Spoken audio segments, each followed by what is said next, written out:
should you get Medicare if you are still working? Listen, you all, this is a good one. So, and it's a loaded question. So if you're taking note, that's a good thing. If you're not taking note, go get you a sheet of paper and a pen. All right, because this is the thing. Most people are trying to decide, should I keep my work coverage or should I get on Medicare? Now, consider this. First things first, your work coverage is designed for you at a younger state, right? So usually you're having a baby, you may get a minor surgery, not things major. So a lot of times their deductibles are a lot higher for like surgeries and hospital stays because it's really not designed for that. However, if this is an option for you, number one, you want to consider the premium. Okay, that's number one. The premium is how much is it going to cost you? All right, compare that, because if they're charging you $500 a month for your job insurance and Medicare, you just got to pay your Part B premium and maybe get a Medicare supplement plan, okay, or a Medicare Advantage plan that could be low to no cost, is worth looking into, right? Then you want to check on your deductible. So what is your deductible? That's how much you have to pay before the insurance kicks in. It can range for a few hundred to a few $1,000s. Again, I have found with these worker policies, employer policies, the deductible tends to be a little higher, especially, okay, if you need some care, right? Because one thing you have to remember that as we get older, right, we need more care. Third thing that you want to consider is something that we call the MOOP. MOOP is the maximum out of pocket. That is how much that you're going to have to pay before all of your expenses are covered. Okay, that's the MOOP. Even with the MOOP, right, you still have to pay the deductible. That is included in the MOOP. So the MOOP, you all, maximum out of pocket could be a few $1,000s. It usually always is a minimum of, $3,000 to $5,000 with your employer's plan. So if you need a knee surgery, cancer, heart attack, stroke,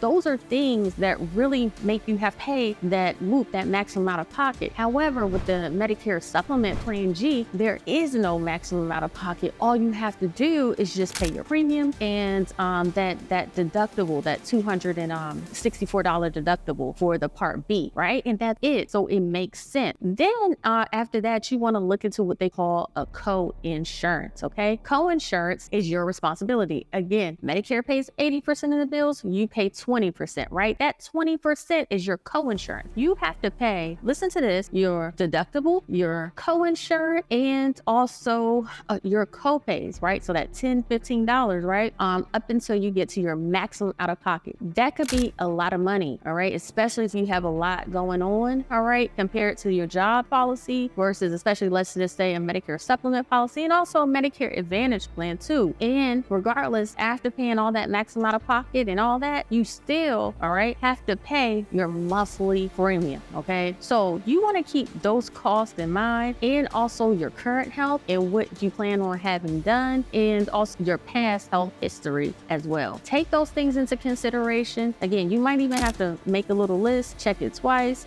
add it up. We call that in sales, we call it the Ben Franklin close, right? To decide what is going to be most financially beneficial to you and your health.